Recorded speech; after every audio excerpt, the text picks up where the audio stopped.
നമ്മുടെ നാട്ടിലെ മാധ്യമങ്ങൾക്ക് ഒരു കേസ് കിട്ടിയാൽ അവരൊരാളെ ടാർഗറ്റ് ചെയ്യും. അങ്ങനെ ഒരാളെ ടാർഗറ്റ് ചെയ്താൽ അവർ ഉദ്ദേശിക്കുന്ന ആ ആള് എപ്പോഴും പ്രതിയാകണം, ആ ആളെ ശിക്ഷിക്കപ്പെടണം, ആ ആളെ കുറ്റക്കാരനാക്കണം. ഇല്ലെങ്കിൽ അവർ ഭയങ്കര അസ്വസ്ഥരാ. കണ്ടു, നിങ്ങൾക്ക് ഇതിലൊരു വലിയ നിരാശയുണ്ടല്ലേ?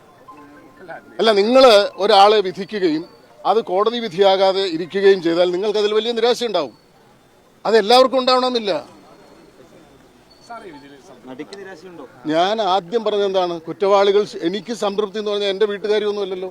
ഇതൊരു പൊതുവായ കാര്യമാണ്. ഇതിൽ കോടതി ഒരു നിലപാടെടുത്തു.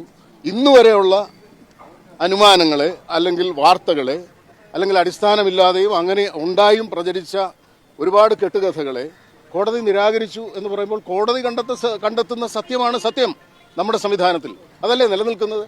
അതിനപ്പുറത്ത് വേറൊരു സത്യം ഉണ്ടെങ്കിൽ അത് കോടതിയിൽ തെളിയിക്കപ്പെട്ടിട്ടില്ല എന്ന് മാത്രമല്ലേ അതിനർത്ഥമുള്ളൂ. കണ്ടില്ലേ, വളരെ വ്യക്തമായിട്ട് അദ്ദേഹം കാര്യങ്ങൾ പറഞ്ഞു. ഇവർ ടാർഗറ്റ് ചെയ്ത ആളെ ശിക്ഷിച്ചിട്ടില്ലെങ്കിൽ ഇവരുടെ സ്വഭാവം അങ്ങനെ. 8ാമത്തെ പ്രതിയായിട്ടുള്ള ദിലീപിനെ ശിക്ഷിച്ചിട്ടില്ല. അതാണ് വലിയ പ്രശ്നം. 1 മുതൽ 6 വരെയുള്ള പ്രതികളെ കുറ്റക്കാരനാണ് കോടതി കണ്ടെത്തിയില്ലേ? അപ്പൊ അതിജീവിതക്ക് നീതി കിട്ടിയില്ലേ? അവര് നേരിട്ട് ഈ കേസിൽ ഉൾപ്പെട്ട ആളുകളാണ്. ദിലീപ് ഈ കേസിൽ 8ാമത്തെ പ്രതിയല്ലേ? ആക്ച്വൽ ക്രൈമും ഉണ്ട്, കോൺസ്പിറസി ഉണ്ട്.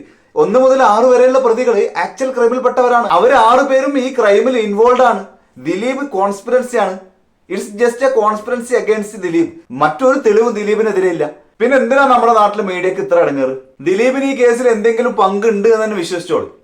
അങ്ങനെയാണെങ്കിൽ 8 വർഷമായിട്ട് എന്ത് ഇത് തെളിയിക്കാത്ത? ആ തെളിയിക്കുന്നതിൽ പ്രോസിക്യൂഷൻ പരാജയപ്പെട്ടു എന്ന് വേണ്ട കരുതാൻ. അങ്ങനെയാണെങ്കിൽ ഇനി മേൽക്കോടതി പോകണം. അല്ലാതെ ഇവിടെ കിടന്നിട്ട് ഇങ്ങനെ ഒച്ചപ്പാടുണ്ടാക്കിയിട്ട് എന്താ കാര്യം? വല്ലാത്ത ജാതി ആൾക്കാരുണ്ടല്ലേ.